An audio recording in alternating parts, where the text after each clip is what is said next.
2012 में दुनिया का विनाश हो जाएगा। ये दुनिया पूरी तरह खत्म हो जाएगी। जिस तरह डायनासोर्स गायब हो गए, वैसे ही इंसान भी इस धरती से गायब हो जाएगा।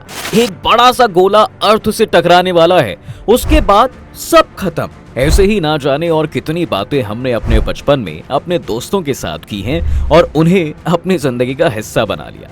लेकिन आज अगर मैं 2024 में आपसे एक बार फिर से कहूं कि अब से सिर्फ 90 सेकंड के बाद, यानी वीडियो के खत्म होने से पहले ये दुनिया तबाह हो जाएगी, तो शायद आप हैरान हो जाएंगे, लेकिन ये सच है।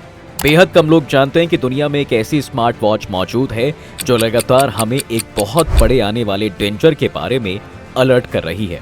लेकिन सबसे डरावनी बात तो ये है दोस्त कि इस घड़ी ने अपनी रफ्तार तेज कर दी है, यानी अब हम प्रलय से सिर्फ 90 सेकंड की दूरी पर खड़े हैं।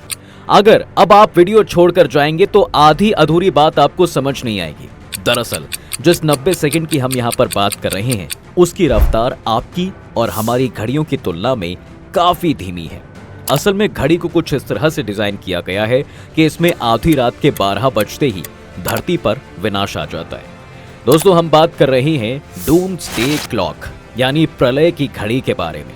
आखिर क्या है ये घड़ी, किसने बनाया इस घड़ी को, क्या है इसका बैकग्राउंड और क्यों कर रहे हैं हम इसकी बात, चलिए जानते हैं आज के इस वीडियो में इसके बारे में विस्तार से।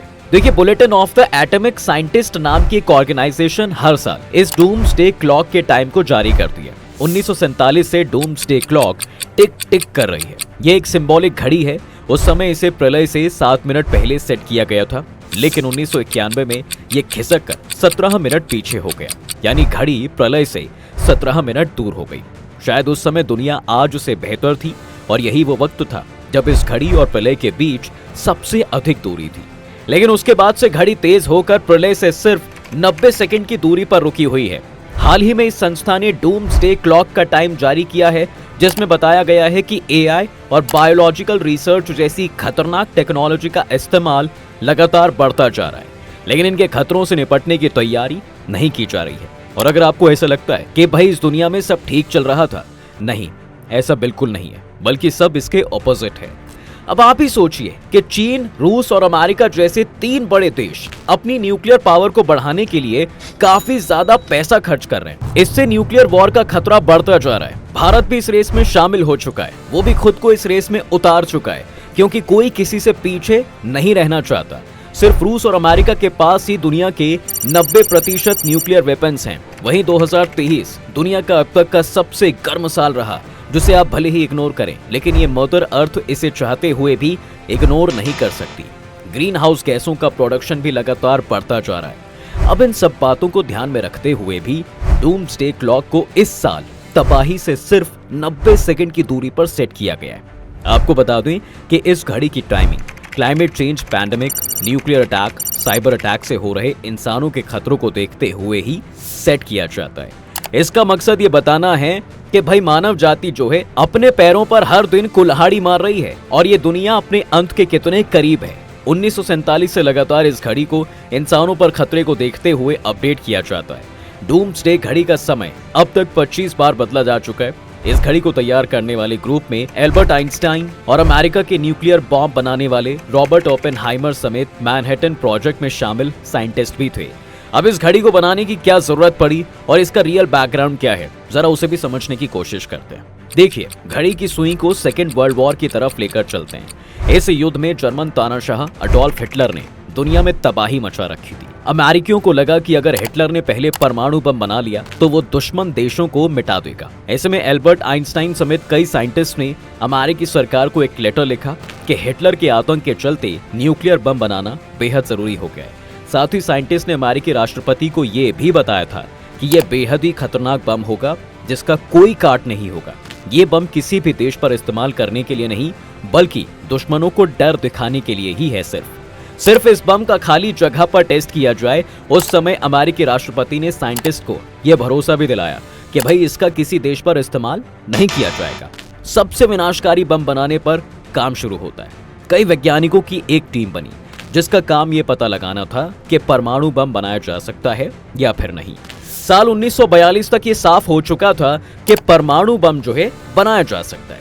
उस वक्त ओपेनहाइमर अमेरिका में एटॉमिक मामलों में सबसे बड़े जानकार थे, इसलिए इस प्रोजेक्ट की सारी जिम्मेदारी उन्हें ही दी गई। इस प्रोजेक्ट का नाम मैनहट्टन प्रोजेक्ट रखा गया।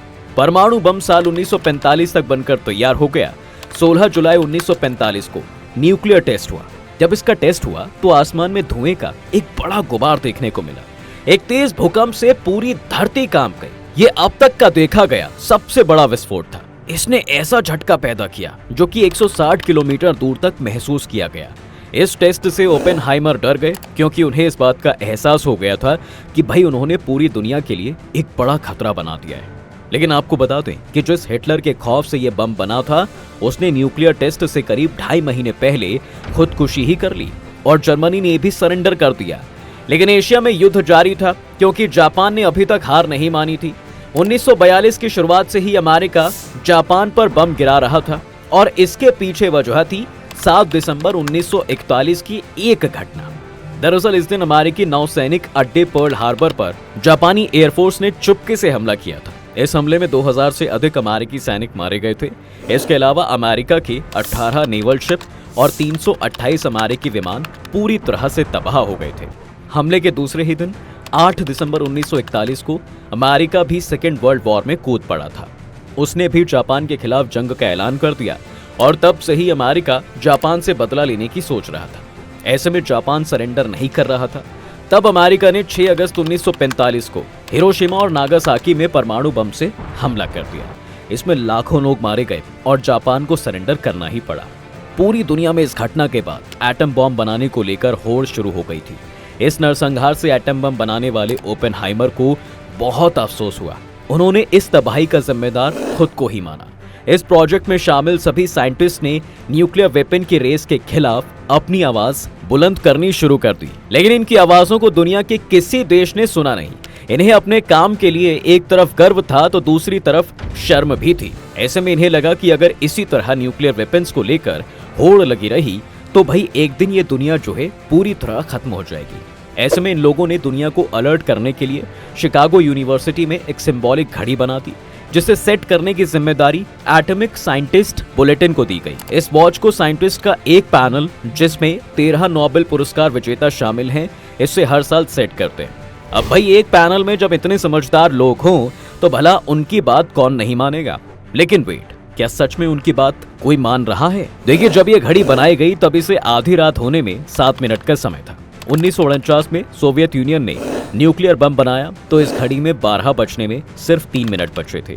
इसके बाद 1953 में अमेरिका ने हाइड्रोजन बम का टेस्ट किया, तब इस घड़ी में 12 बजने में सिर्फ 2 मिनट दूर था। हालांकि इस घड़ी की सुई कई बार 12 बजने के करीब पहुंच कर भी दूर हो गई है।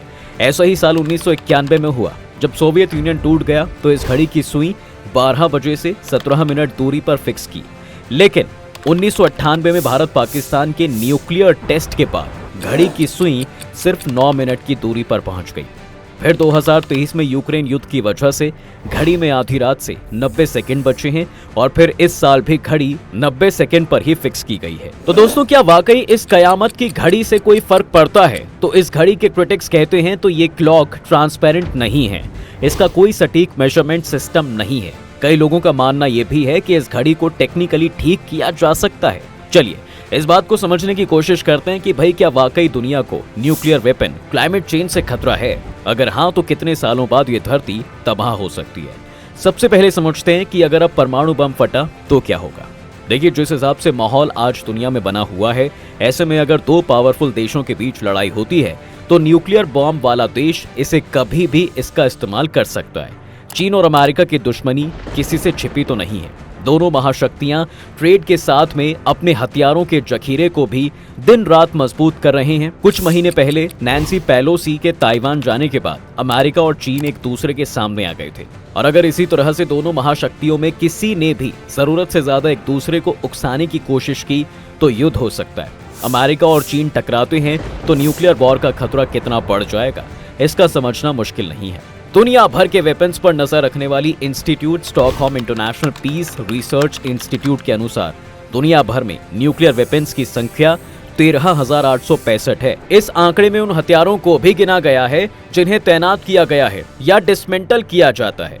ये इतनी बड़ी संख्या है दोस्तों, जिससे धरती को 50 से भी ज्यादा बार बर्बाद किया जा सकता है। बताया जाता है कि भाई अगर किसी परमाणु संपन्न देश ने आज अमेरिका या दुनिया के किसी भी शहर पर हमला किया तो हिरोशिमा और नागासाकी की तबाही उसके सामने काफी छोटी साबित होगी। इस समय दुनिया में 9 देशों के पास खुद के परमाणु हथियार हैं, जिनमें रूस, अमेरिका, चीन, France, Britain, Bharat, Pakistan, Israel और उत्तर कोरिया भी शामिल हैं।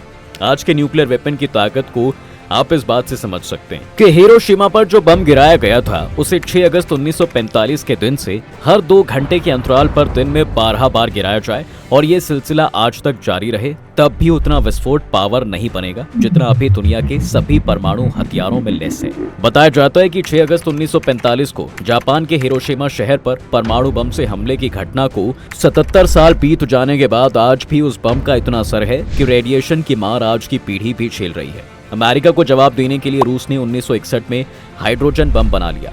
इस बम की ताकत हिरोशिमा में गिराए बम की ताकत से 4000 गुना ज्यादा है। जब इस बम की टेस्टिंग की गई तो दुनिया सुन्न हो गई थी। टेस्टिंग के बाद भूकंप के झटके महसूस किए गए, जिसकी तीव्रता रिएक्टर स्केल 6.97 मापी गई थी।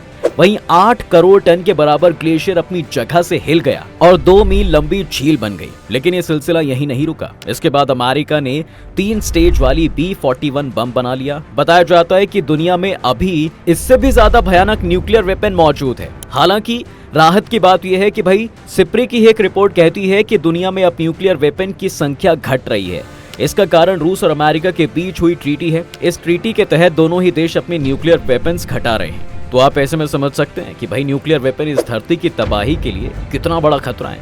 वहीं अगर क्लाइमेट चेंज या फिर किसी नेचुरल डिजास्टर से धरती के खतरे की बात को इससे भी समझा जा सकता है कि 2023 सवा लाख साल में सबसे गर्म साबित हुआ है। जी हाँ, धरती के गर्म होने की सबसे बड़ी ग्रीन हाउस के प्रोडक्शन को माना जाता है। साइंटिस्ट के मुताबिक इंसानों की डेली एक्टिविटी टेम्परेचर बढ़ाने का सबसे मेन रीजन में से एक है।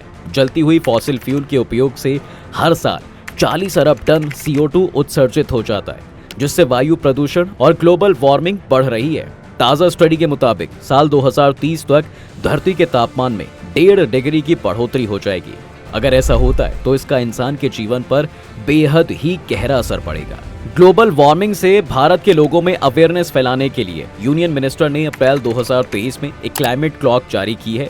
ये क्लॉक याद दिलाता रहेगा कि ग्लोबल वार्मिंग तक पहुंचने में कितना वक्त बचा है। इसके मुताबिक महज 6 साल 90 दिन 22 घंटे में धरती का तापमान 1.5 डिग्री बढ़ने वाला है। तो दोस्तों ऐसे में आप समझ सकते हैं कि धरती पर चौतरफा खतरे मंडरा रहे हैं। भले ही डूम्सडे क्लॉक एक सिंबॉलिक वॉच हो, लेकिन हमें ये बार बार अलर्ट कर रहा है कि अगर इंसान नहीं जागा तो ये दुनिया कभी भी खत्म हो सकती है।